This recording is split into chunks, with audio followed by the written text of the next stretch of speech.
মাননীয় স্পিকার, আপনাকে ধন্যবাদ।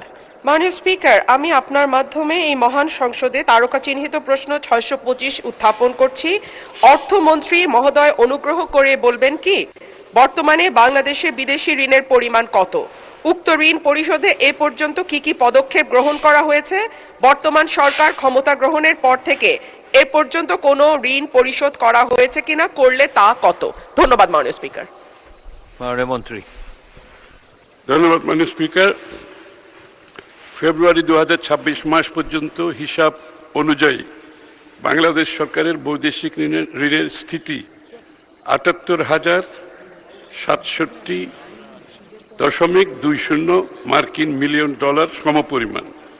অর্থনৈতিক সম্পর্ক বিভাগ সরকারের পক্ষে বৈদেশিক ঋণ পরিশোধ করে থাকে।